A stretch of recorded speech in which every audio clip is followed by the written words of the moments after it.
নিজেকে চেনো। জীবনে তুমি কি পেয়েছো আর কি পাওনি সেটা বড় কথা না। বড় কথা হলো তুমি জীবনে কি করতে পেরেছো। একটা কথা মনে রাখবে, এই স্বার্থপর নামক দুনিয়াতে কেউ কারোর আপন না। সবাই স্বার্থ আর টাকার পিছনে ছোটে। অন্যের সফলতা দেখে তোমার হিংসা হয়, এটা তোমার ব্যর্থতা। কিন্তু অন্যের থেকে নিজেকে উঁচু জায়গায় প্রতিষ্ঠিত করা, এটা তোমার সফলতা। একটা কথা মনে রাখবে, মানুষ কিন্তু তাকেই মনে রাখে যে জীবনে কিছু করে যেতে পারে। তাই যদি তুমি সমাজে প্রতিষ্ঠিত হতে চাও, তাহলে তোমাকে আগে নিজেকে চিনতে হবে। তুমি কে?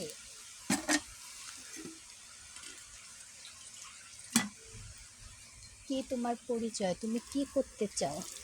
তোমার সফলতা কোথায়? যদি তুমি এগুলো একবার উত্তর খুঁজে পাও, তাহলে দেখবে তোমার সফলতা কেউ আটকাতে পারবে না। তাই জীবনে প্রতিষ্ঠিত হতে হলে আগে নিজেকে জানতে হবে। একটা কথা কি জানো, এই স্বার্থপর নামক দুনিয়াতে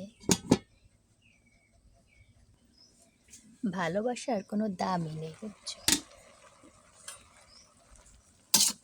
একটা মানুষ তোমাকে ততদিনই সম্মান করবে যতদিন তোমার অর্থ থাকবে। যদি ভালোবাসা আদায় করতে হয়, তাহলে ইনকাম আর টাকার খুবই প্রয়োজন হয়। কারণ এই সমাজে বেকারত্ব মানুষদের কোনো মূল্যই নেই। যদি তুমি নিজেকে ভালো কোথাও নিয়ে যেতে চাও, তাহলে অবশ্যই তোমাকে ইনকামের পথ ধরতে হবে। ইনকাম ছাড়া পুরুষ ভালোবাসাহীন। সবশেষে একটা কথাই বলবো, এই স্বার্থপর নামক দুনিয়াতে মিথ্যে ভালোবাসা আর মিথ্যে মায়ায় নিজেকে জড়িয়ে নিজের জীবনটা নষ্ট করো না। এটাই সত্যি। শূন্য পকেটে আর যাই হোক, ভালোবাসা আর সম্মান এই দুটো জিনিস কখনোই পাওয়া যায় না। তাই তোমাকে ভাবতে হবে আর নিজেকে তৈরি করতে হবে। যদি তুমি নিজেকে চিনতে পারো, নিজের জীবনে সফলতা আনতে পারো, তাহলে তুমি সবাইকে না, সবাই তোমাকে খুঁজবে। আর ভালোবাসা, সে তো লাইন দিয়ে দাঁড়িয়ে থাকবে।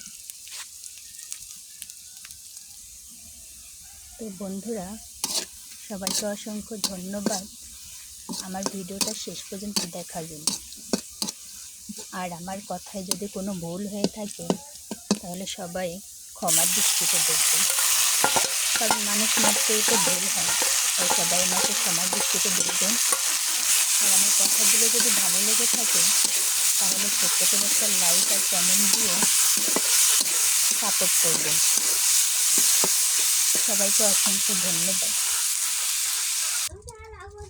আল্লাহ হাফেজ। আমার রেসিপিটা কেমন হলো অবশ্যই জানাবেন।